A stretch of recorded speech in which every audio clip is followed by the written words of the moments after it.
Okay, go ahead. Please introduce yourself.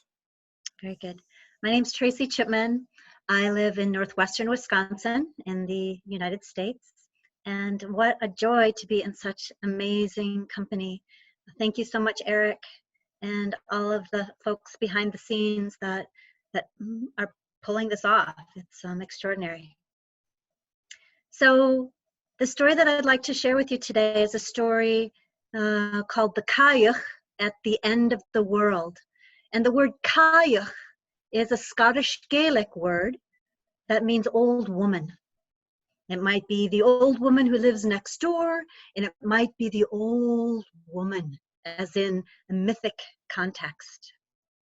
And before we begin, just bring your hands together and rub and create some friction, some heat.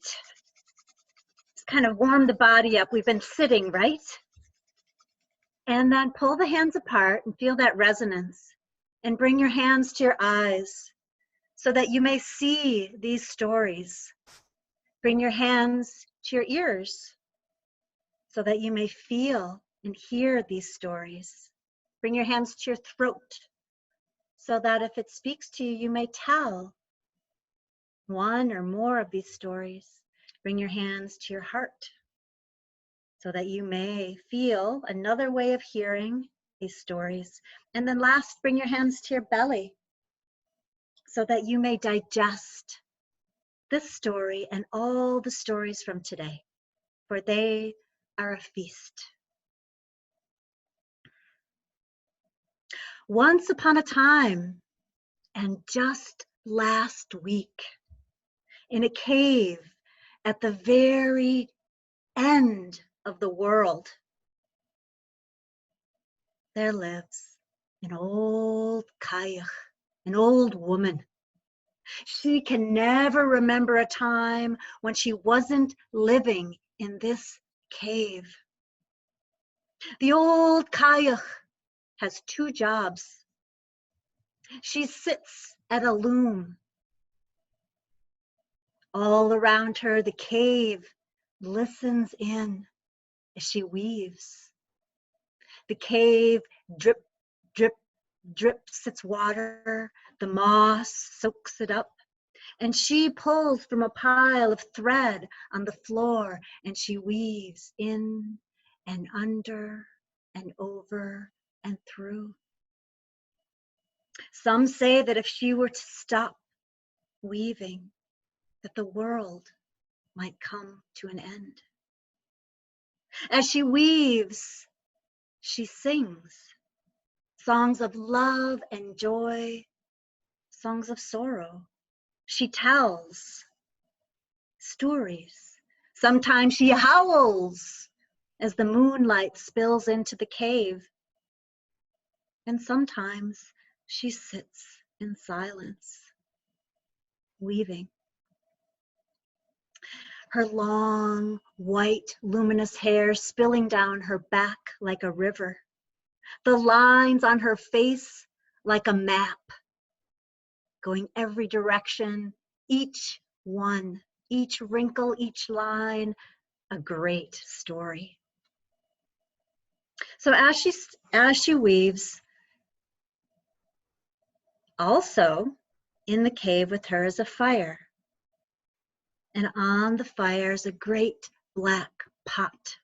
And the essence of every living thing is roiling and boiling inside this pot. She gets so engrossed in her weaving that she forgets about the pot. Until that old familiar smell of something's burning. And she leaps up, her old bones clacking as she runs to the fire. She grabs a great spoon the size of an oar, and she begins to stir. And she stirs and she prays that she hasn't spoiled the brew, that it hasn't burnt. As she stirs and stirs, the sweat drips down her forehead.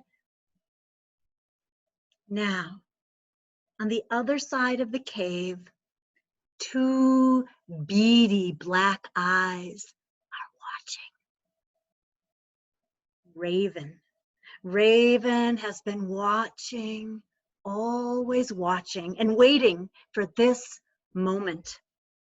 Raven launches herself out of the crack in the cave wall. She spreads her wings like a black shawl, and she flies across the cave and lands on the loom. Her beady eyes look at this beautiful tapestry of life itself. And then she begins to pick and peck and pull and tug. And she pulls every thread out of that exquisite tapestry until it's lying in a pile, in a heap. Now, back at the fire, the old Kayach, she has saved the brew. It did not spoil, it did not burn. She sets down the spoon the size of an oar, and she sits down to rest her bones and breathe. Meanwhile, Raven preens and fluffs her feathers and then lifts off the loom and flies back across to her perch in that crack in the wall. The old Kayak gets up, completely oblivious to Raven, and she makes her way back to the loom and discovers all of her work, all of her songs, her praise, her tears, undone. Everything has fallen apart, and it lies on a pile on the floor, a mess. Now, some say she scoots right back in the seat. I say she stops. She gets to her knees in that great wild tangle, and she grieves.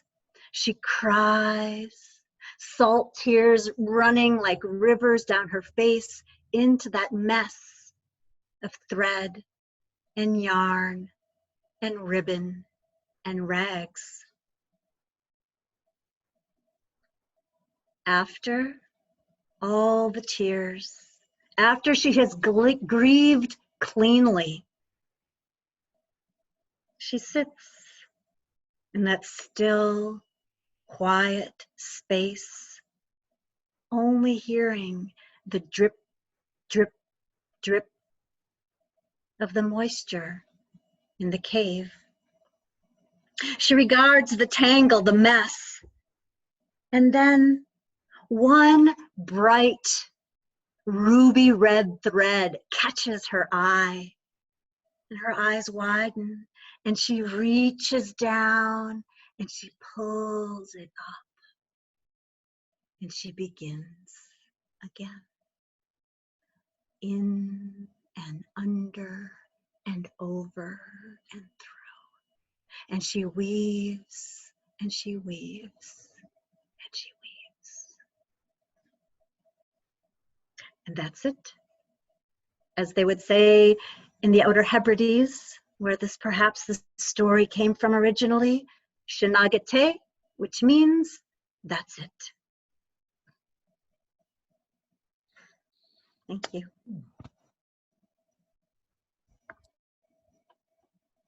Thank you so much.